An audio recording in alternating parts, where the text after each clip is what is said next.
So I'm clicking on this class button, new class button, and I will name my class. So let's name it table tutorial. So I'm writing T capital uppercase. As you can see that it's a Pascal convention that we follow. So I'm writing table tutorial, and T is also uppercase, as you can see that. Alright, let's click on the OK button and let me double click onto it.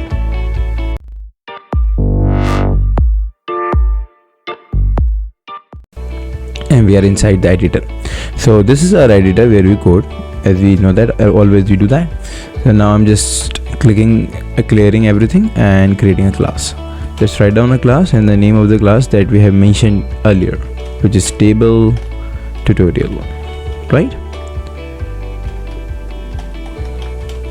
Table tutorial. Let me give the main function now inside the class. So I am right now between both the curly braces of the class, the starting and ending. You can see the cursor, that red line, that cursor, right? Now what I will do is basically I will be going to write the main function there. Okay, so let me write the main function. So I'm writing here public static void main, and I will pass the default argument, which is argument array, which is string type of array, right? This is what we pass inside the main. Let me write here string args, and now we will be going to write our main logic, which is inside the main we will write. Okay, the logic for creating the table. I'm adding a single line comment by putting these two forward slashes. So here I can write anything, it will not give me an error because it's a comment, right? So I'm going to write here that 2 and 2 multiplied by, or 2 times 2 is equals to 4, right? So likewise, we need our table in this format. So as you can see that we are having one number which is static, that is 2, and another number is dynamic actually, that is changing, like 1, then 2, then 3, then 4, and the third one which is after equal, that's a result of the first and second number, right? So how we can do that? Well, we know that loops are get iterated. So we know that loops are iterative, and we can use the loop in order to have these second numbers, which one is this one. So we can use the for loop, which will go from 1 to 10, and we can have that. For 2, well, we can we can just directly put from our keyboard, we can input from keyboard 2, or we can also store it in a variable. And this one is nothing but just the result of these two. So total I think I will need 2 variables, right? So let's create the 2 variables first. So I'm writing here int. So one variable I will need for the result, and one variable I will need for storing the 2 number.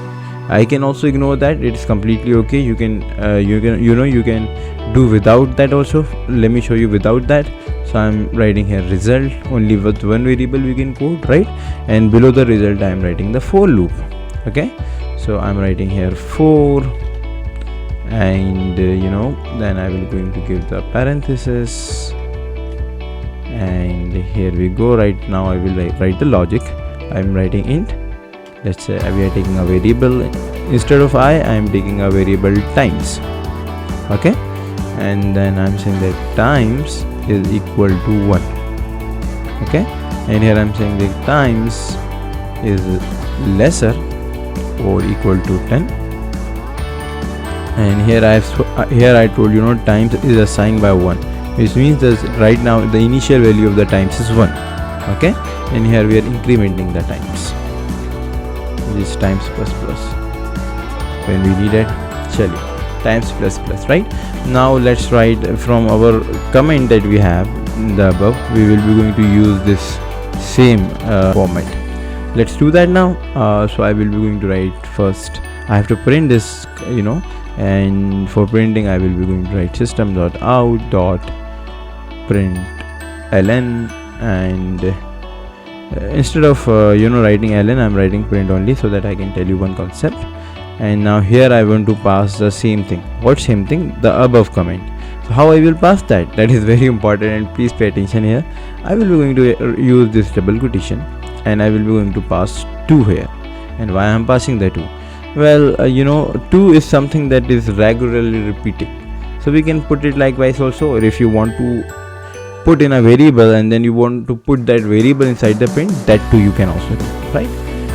Now after that I want some space, and then I want that x, or the time sign, the multiplication sign. For that, what I can do is I can use the English s, right? But I have to, I can do that simple. Just I can put the x here only, and then I can give space. So we are like 2, then space we have given, then x, and after that again we have given the space. And now here I will be going to concatenate the times. For doing that, times is a variable which is of type integer, which is inside the for loop. You can see the first thing in the for loop is the times, but as you know that times is a variable. If I will write like this, it will give me an error, right? So it's very important. I have to concatenate, and how we do that? By just putting this plus sign before the times. Now you can see that the error is resolved. So now we are having 2, we are having the x, and we are having the times, and we know that times will start from 1, so we will have the counting like 2 into 2x. That like the x is right now we are pretending that it's that multiplication sign. So 2 multiplied by 1, which is 2, and 2 multiplied by 2, which is 4, and likewise we will do till 10, because we have given here the last value is 10, right? Now let's complete our format of this equation. So after times we are having equal. So in order to write equal, I will again need this concatenation operator, which is plus, because equal is not a variable, just a sign. And after that I will be going to need my logic. The logic is that 2 will be multiplied by times. So we can do like this. We can write 2 here, and we can do this multiplication sign, which is this one, and after that I can write times here, because we know that in the times the numbers are getting repeated from 1 to 10. So in the first time when the loop will run, so it will be 2 on the 2, which is 2. Second time it will run 2 to the 2, which is 4. Third time 2 3 the 6, I hope so I'm correct, and 2 4 the 8. Likewise it will gonna print. Right now let's run our code and see that whether it's working or not, and let me compile it. Okay, we have compiled successfully, no errors. Now just close the code and run the class. Alright, we did it pretty much. It is giving me 2 on the 2, 2 to the 4, 2 3 to the 6. I hope you can see that there's a it is giving in a very different format. The reason is everything is coming in one line, because we didn't use println. This difference I wanted to share with you, so that's why I didn't use it intentionally. So I just make it println now here, and you will see everything will resolve, and it will look pretty good now. Okay, so I am doing that. So I'm closing this, and you can see that now. I will be going to run it again, and here we go. As you can see that right now is the format. Right now the format of the table is pretty much good. It is 2 on the 2, 2 to the 4. Actually this is mixed with the earlier one, so I just want to clear the output and want to show you again by running the program. Alright, so that's our class. Let's run the main function. OK button. Okay, now you can see that the table is putting pretty much well, and we did it from top to bottom, like in a very excellent format. There is some space we need before the equal sign. It's very closing to the number and the next number, so for that we can give some space. Let's do that. Okay, for that what I will do is I will just simple add some space here, and you will see that I will have the space on my entire code, right? You can see that. Now we can compile it, and let's close it, and let's run this. Alright, so now we can see that earlier it used to look like this, but now all the equal signs are coming in a very nice manner, and it is looking more better, right?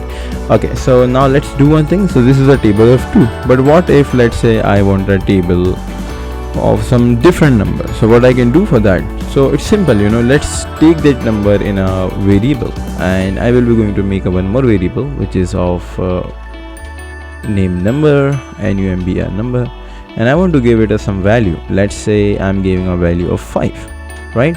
So now instead of using this 2 times, what I will do is I will do a very simple correction, but it's very important to please concentrate here how I'm doing that. It's very important, right? So I will be going to write here plus operator, and before the plus operator I will be going to give the variable which is number. So I'm writing here number, number, number. Okay, so it's a number times. So what is number? Well, number is 5. You can see that it is outside the loop. Number 5 we have given here below the result variable, so that's a number 5. And you can see that number plus times plus equal 2 into times. So we have given this equation, right? So instead of giving 2, we have to give here number. So I'm writing here number. So now whatever the number is here, it will be going to multiply by all these range from 1 to 10. So like 5 is there, so 5 ones are 5, 5 to the 10, 5 to the 15, and likewise. Let's run our code and check it. Compile, close, and let's run. Here we go. So it is printing pretty much a table of 5 from like starting to end, and you can see all the values corrected. And this is how we can make any table. So this is how we made it by ourselves. In next video we will see that how to take a number input from the user by using scanner class in Java, and how we can take the input from user, and then we will going to print that table. Thank you so much.